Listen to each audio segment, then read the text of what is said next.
Hello friends, welcome to Sparks Academy. So இன்னைக்கு வந்து பார்த்தீங்க அப்படின்னா ரயில்வேஸில் நடக்கக்கூடிய எக்ஸாம், அதாவது என்டிபிசி. ஸோ அந்த என்டிபிசி எக்ஸாம் பற்றி தான் வந்து பார்த்தீங்க அப்படின்னா நம்ம பார்க்க போகிறோம், ஓகேங்களா?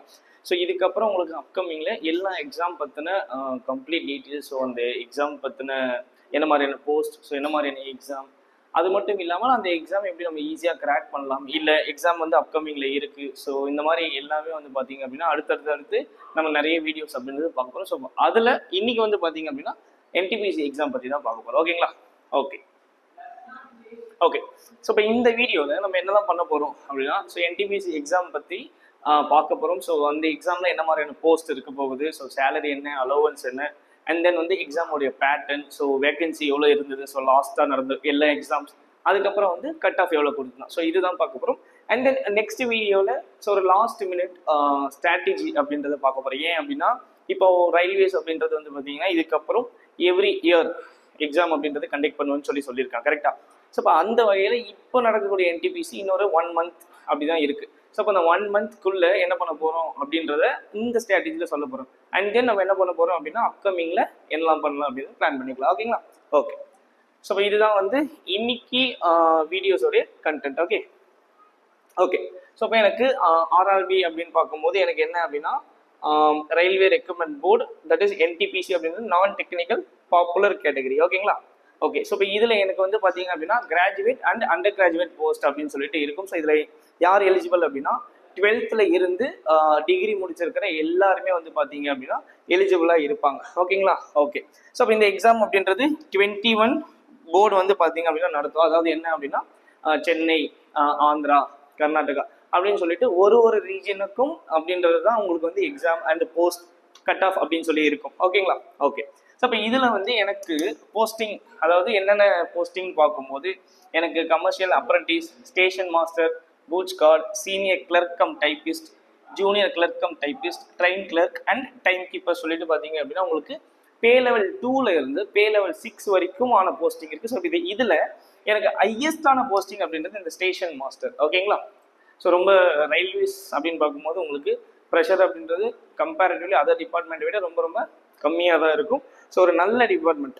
ஸோ எஜுகேஷன் குவாலிஃபிகேஷன் அப்படின்றது எனக்கு 12th பாஸ், அப்படி இல்லை அப்படின்னா எனக்கு கிராஜுவேட்டாக இருந்திருக்கணும். என்னுடைய ஏஜ் லிமிட் அப்படின்றது 18 to 30 years, ஓகேங்களா? யூஜிக்கு 18 to 30 years, 33 years வந்து பார்த்தீங்க அப்படின்னா எனக்கு கிராஜுவேட் இருந்திருக்கணும். ஸோ இதில் உங்களுக்கு ஏஜ் ரிலாக்ஸேஷன் இருக்கும். அதாவது SC ST OBC இந்த மாதிரி பார்த்தீங்கன்னா உங்களுக்கு ஏஜ் ரிலாக்ஸேஷன் இருக்கும். ஸோ இப்போ பே ஸ்கேல் அண்ட் அலவன்ஸ்ன்னு பார்க்கும்போது எனக்கு பேசிக் பே 99,900லேருந்து 35,400 வரைக்கும் இருக்கும். ஸோ இது வந்து ஒரு போஸ்ட்டை பொறுத்தது, ஓகேங்களா? ஸோ இப்போ இது இல்லாமல் உங்களுக்கு அலவன்ஸ் இருக்கும். ஸோ என்னென்ன இருக்கும் அப்படின்னா டிஎன்எஸ் அலவன்ஸ், டிரான்ஸ்போர்ட் அலவன்ஸ், அதுக்கப்புறம் வந்து பார்த்தீங்கன்னா ஹவுஸ் ரெண்ட் அலவன்ஸ். இப்போ ரயில்வேஸில் நிறைய அலவன்ஸ் இருக்குது, எக்கச்சக்கமான அலவன்ஸ் இருக்குது. ஸோ இப்போ உங்களுடைய சில்ட்ரன்ஸுடைய எஜுகேஷன் அலவன்ஸ் இருக்கும், ஸோ கன்வீனியன்ஸ் இருக்கும், ஸோ ட்ராவல் அலவன்ஸ் இருக்கும். நீங்கள் உங்கள் ஆஃபீஸ்லேருந்து ஏதோ ஒரு ஒர்க், ஒரு ஃபீல்டு ஒர்க் நீங்கள் வெளியே போகிறீங்கன்னா பெட்ரோல் அலவன்ஸ் கூட வந்து பார்த்தீங்க அப்படின்னா ரயில்வேஸுக்கு வந்து இருக்குது, ஓகேங்களா? ஸோ இப்போ ரயில்வேஸ் டிபார்ட்மெண்ட்டில் தான் இருக்குது அலவன்ஸ் அப்படின்றது நிறைய இருக்குது, ரைட்? ஓகே. அதுக்கப்புறம் உங்களுக்கு ப்ரொமோஷன் அப்படின்றது உங்களுக்கு ரெகுலராக இருக்க போகுது. ஸோ 3 years, 5 years, 7 years சொல்லிட்டு டிபெண்ட்ஸ் ஆன் த போஸ்டிங், ஓகேங்களா? ஓகே. ஸோ இதோட எக்ஸாம் பேட்டர்ன்னு பார்க்கும்போது எனக்கு என்ன பண்ணுறாங்க அப்படின்னா CPT 1, CPT 2, அதுக்கப்புறம் அதை கிளியர் பண்ணவங்க அடுத்து அப்படின்றது போகிறாங்க. ஸோ அந்த ப்ராசஸ் பார்ப்போம். ஸோ ஃபர்ஸ்ட் எனக்கு CPT 1. ஸோ எனக்கு என்ன இருக்க போகுது அப்படின்னா ஆப்டி 30 கொஷின் இருக்க போகுது, ரீசனிங் 30 கொஷின் இருக்க போகுது, ஜென்ரல் அவேர்னஸ் 40 கொஷின் இருக்க போகுது. ஸோ இதை நான் கிளியர் பண்ணிட்டேன் அப்படின்னா அடுத்து என்ன பண்ணுறேன்னா CPT 2 அப்படின்றது நான் எலிஜிபிள். ஸோ இப்போ இங்கே எனக்கு 35 கொஷின் இருக்கும். ஸோ ரீசனிங்கில் 35 கொஷின் இருக்கும், ஜென்ரல் அவேர்னஸில் 50 கொஷின் இருக்கும், ஓகேங்களா? ஸோ அப்போ நான் CPT 2 அப்படின்றத நான் என்ன பண்ணிட்டேன் அப்படின்னா எலிஜிபிள் ஆகிட்டேன் அப்படின்னா எனக்கு ஃபைனல் செலெக்ஷன் ப்ராசஸ் இருக்கும். ஸோ அங்கே எனக்கு டைப்பிங் இல்லைனா கம்ப்யூட்டர் பேஸ்ட் ஆப்டிடியூட் டெஸ்ட் இருக்கும். ஸோ இந்த இடத்துல உங்களுக்கு ஆப்டி, ரீசனிங் இந்த மாதிரி இல்லாமல் ஸோ டிசிஷன் மேக்கிங்கான ஒரு சைக்கோமெட்ரிக் கொஷின்ஸ்லாம் வந்து பார்த்தீங்கன்னா இந்த டெஸ்ட்டில் இருக்கும். ஸோ இந்த CBATயில், ஓகேங்களா? ஓகே. அண்ட் தென் உங்களுக்கு medical examination and document verification இருக்கும். ஸோ இதுதான் உங்களுக்கு ஃபைனல் ப்ராசஸ். ஸோ இந்த ப்ராசஸ் அப்படின்றது முடிஞ்சதுக்கு அப்புறம் உங்களுக்கு என்ன போஸ்டிங் அப்படின்றதெல்லாம் கிளியராக தெரிஞ்சிடும், ஓகேங்களா? ஓகே. ஸோ இப்போ எக்ஸாம்னு பார்க்கும்போது எனக்கு டைம் வந்து 90 minutes. So both CPT 1 and CPT 2. So CPT 1ல் உங்களுக்கு வந்து டோட்டல் மார்க் 100, ஓகேங்களா? CPT 2ல் எனக்கு 120 மார்க். ஸோ நெகட்டிவ்னு பார்க்கும்போது 1/3 இருக்க போகுது, ரைட்? So okay. ஸோ இப்போ எனக்கு CPT 1 அண்ட் CPT 2 அப்படின்ற இந்த எக்ஸாமில் எனக்கு என்னென்ன சிலபஸ் அப்படின்னு பார்க்கும்போது எனக்கு ஆப்டி இருக்கும் ஓகேங்களா. அண்ட் தென் எனக்கு ரீசனிங் இருக்க போகுது. அண்ட் ஃபைனலி எனக்கு ஜென்ரல் அவேர்னஸ் இருக்கும். ஸோ எஸ்எஸ்சி ரயில்வேஸ் அப்படின்னு பார்க்கும்போது ரெண்டுமே சேம் தான் மோரல்லஸ். ஸோ இங்கே ஜிஎஸ் பார்ட் கொஞ்சம் அதிகமாக படிக்கணும். அதே மாதிரி அங்கே வந்து பார்த்தீங்க அப்படின்னா இங்கிலீஷ் செக்ஷன் அப்படின்றது ஒன்று உங்களுக்கு எக்ஸ்ட்ரா இருக்க போகுது. ஸோ இப்போ இங்கே எனக்கு ஜென்ரல் அவேர்னஸில் history, polity, geography, economics, physics, chemistry, biology, computer awareness, current affairs, static, GK, GS, so இந்த டாபிக்ஸ் எல்லாமே வந்து பார்த்தீங்க அப்படின்னா உங்களுக்கு ஜென்ரல் அவேர்னஸ் கீழே வந்துடும் ஓகேங்களா. ஸோ இதுதான் வந்து பார்த்தீங்க அப்படின்னா எல்லாருக்குமே கஷ்டமாக இருக்கக்கூடிய பார்ட். ஸோ இதெல்லாம் நம்ம எப்படி கிராக் பண்ணலான்றது நம்ம ஸ்ட்ராட்டஜி வீடியோவில் பார்க்கலாம் ஓகேங்களா. ஓகே ஓகே ஸோ இப்போ இங்கே வந்து பார்த்தீங்க அப்படின்னா so exam pattern okay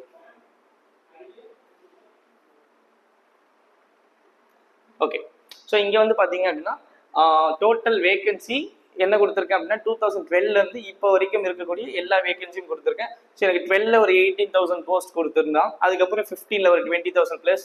so 16 எனக்கு 18,000 சம்திங் கொடுத்துருக்கான். 2019 ஸோ இப்போ லாஸ்ட்டாக நடந்தது, இப்போ இல்லாமல் லாஸ்ட் டைம் நடந்தது 35,000 வேகன்சி எனக்கு வந்து பார்த்தீங்க அப்படின்னா என்டிபிஸில் இருந்தது. ஸோ இப்போ கரண்ட்டாக நடக்க போகுது, அதாவது வித்தின் 1 or 2 monthsக்குள்ளே நடக்க போகிற எக்ஸாம் வந்து பார்த்தீங்கன்னா 11,558 வேகன்சி அப்படின்றது கொடுத்துருக்கான். ஸோ இப்போ இந்த வேகன்சி அப்படின்றது அவன் என்ன பண்ணியிருக்கான் அப்படின்னா கிராஜுவேட், அண்டர் கிராஜுவேட் சொல்லிட்டு 2 கேட்டகரியாக கொடுத்துருக்கான். ஸோ அந்தந்த எக்ஸாமுக்கு இருக்கக்கூடிய போஸ்டிங் அண்ட் அதோடைய வேகன்சி அப்படின்றத இங்கே கொடுத்துருக்கான் ஓகேங்களா.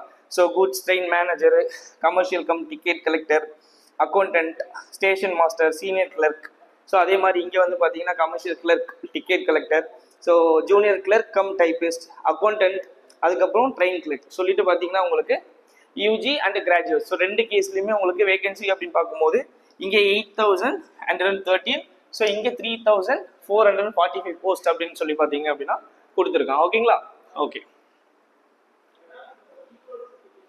ஓகே ஸோ இப்போ இங்கே உங்களுக்கு கட் ஆஃப் அப்படின்னு சொல்லி பார்க்கும்போது நான் CPT 1, CPT 2, அதுக்கப்புறம் வந்து பார்த்தீங்க அப்படின்னா இது ரெண்டுத்தோடைய கட் ஆஃப் உங்களுக்கு பே லெவல் 2லேருந்து பே லெவல் 6 வரைக்கும் பார்த்தீங்க அப்படின்னா எடுத்துகிட்டு வந்திருக்கேன். ஸோ உங்களுக்கு யூஆர் பார்க்கும்போது எனக்கு CPT 1ல் பே லெவல் 2க்கு எனக்கு 57, ஸோ பே லெவல் 6 வந்து பார்த்தீங்கன்னா எனக்கு 74. ஸோ அப்போ 74 to 57 வரைக்கும் பார்த்தீங்கன்னா எனக்கு கட் ஆஃப் இருக்க போகுது. அண்ட் இங்கே எனக்கு டோட்டல் மார்க் அப்படின்றது 100 மார்க்ஸ். அப்போ அவுட் ஆஃப் 100க்கு தான் இங்கே கொடுத்துருக்கிற கட் ஆஃப் உங்களுக்கு ஓகேங்களா. ஸோ இப்போ இதே நீங்கள் வந்து CPT 2ன்னு பார்க்கும்போது எனக்கு பே லெவல் 2 வந்து 65 கொடுத்துருக்கேன் ஓகேங்களா. ஸோ பே லெவல் 6 வந்து உங்களுக்கு 62. அப்போ 62 to 65 எடுத்துருக்கணும் நீங்கள் வந்து அடுத்த ப்ராசஸுக்கு எலிஜிபிள் ஆகிறதுக்கு. ஸோ இங்கே டோட்டல் மார்க் அப்படின்றது எனக்கு 120. ஸோ கட் ஆஃப்னு பார்க்கும்போது எனக்கு பார்த்தீங்க அப்படின்னா ரயில்வேஸில் ரொம்ப கம்மி தான், ஆனால் நிறைய பேர் வந்து பார்த்தீங்க அப்படின்னா கிளியர் பண்ணியிருப்பாங்க. ஸோ அப்போ உங்களுக்கு காம்படிஷன் அப்படின்றது பார்த்தீங்கன்னா ரொம்ப ஹையாக இருக்கும். ஸோ அடுத்தடுத்த ப்ராசஸில் உங்களுக்கு ஷார்ட் லிஸ்ட் பண்ணிடுவாங்க. ஸோ அப்போ ஒன்ஸ் நீங்கள் வந்து CPT 1 அண்ட் CPT 2 வந்து எலிஜிபிள் கிளியர் பண்ணிட்டீங்க அப்படின்னா அதுக்கப்புறம் என்ன ஆவீங்க அப்படின்னா நீங்கள் என்ன பண்ணுவீங்க, இந்த computer based aptitude test and then typing ஓகேங்களா. ஸோ இப்போ இந்த CVAT அப்படின்றது வந்து எல்லா போஸ்ட்டுக்கும் கிடையாது, ஒரு சில போஸ்ட்டு முக்கியமாக வந்து பார்த்தீங்க அப்படின்னா இந்த ALP இன்னும் ஒரு சில போஸ்ட் இருக்குது. ஸோ இவங்களுக்குலாம் வந்து பார்த்தீங்க அப்படின்னா இந்த கம்ப்யூட்டர் பேஸ்ட் ஆப்டிடியூட் டெஸ்ட் அப்படின்றது வந்து பார்த்தீங்கன்னா நடக்கும். ஸோ அண்ட் தென் நீங்கள் டைப்பிங், அதுக்கப்புறம் வந்து பார்த்தீங்க அப்படின்னா ஸ்கில் டெஸ்ட், இது எல்லாமே இருக்கும். ஸோ ஃபைனலாக நீங்கள் CPT 1 ஷார்ட் லிஸ்ட் ஆகி CPT போயிட்டு CPT 2 முடிஞ்சு அதுக்கப்புறம் நீங்கள் வந்து இந்த ஃபைனல் ஸ்டேஜ் கிராஸ் பண்ணிட்டீங்கன்னா அண்ட் தென் உங்களுக்கு ஃபைனல் கட் ஆஃப் வந்துடும். ஸோ அதில் உங்களுக்கு டிவிலாம் முடிஞ்சதுக்கப்புறம் உங்களுக்கு எங்கே வந்து என்னென்ன போஸ்டிங் வந்து நீங்கள் உங்களுக்கு இருக்குது, ஸோ எங்கே வந்து நீங்கள் வந்து பார்த்தீங்க அப்படின்னா உங்களுக்கு போஸ்டிங் போடுறாங்க அப்படின்றது வந்து பார்த்தீங்கன்னா நீங்கள் ஈஸியாக பார்த்துக்கலாம் ஓகேங்களா. ஓகே ஓகே ஸோ இப்போ இதில் இந்த வீடியோவில் வந்து பார்த்தீங்க அப்படின்னா கம்ப்ளீட்டாக என்ன பண்ணியிருக்கோம் அப்படின்னா ஸோ RRB NTPC எக்ஸாம்னா என்ன, ஸோ என்ன மாதிரியான போஸ்டிங் இருக்குது, ஸோ அதோடைய வேகன்சி, ஸோ என்ன மாதிரியான அலவன்ஸ் கொடுத்துருக்கான், ஸோ எக்ஸாம் பேட்டர்ன் என்ன, அண்ட் தென் வந்து பார்த்தீங்க அப்படின்னா அதோடைய syllabus, so previous year vacancy and cut off, so எல்லா இயரும் ஸோ எவ்ரி இயரும் பார்த்த மாதிரி கொடுத்துருக்கோம். அண்ட் தென் வந்து பார்த்தீங்க அப்படின்னா ஸோ லாஸ்ட்டாக என்ன மாதிரியான ஸ்டேஜஸ் இருக்க போகுது, ஸோ ஃபைனல் வரைக்கும் உங்களுக்கு ஸோ எப்படி வந்து எக்ஸாம் அப்படின்றது கொண்டு போகிறாங்க அப்படின்ற வரைக்கும் பார்த்துருக்கோம் ஓகேங்களா. ஸோ நெக்ஸ்ட் வீடியோவில் என்ன பண்ணுவோம் அப்படின்னா இந்த NTPC எக்ஸாமை எப்படி கிராக் பண்ணலாம், ஸோ அதோடைய ஸ்ட்ராட்டஜி அப்படின்றத கம்ப்ளீட்டாக பார்க்கலாம் ஓகேங்களா. Okay so thank you.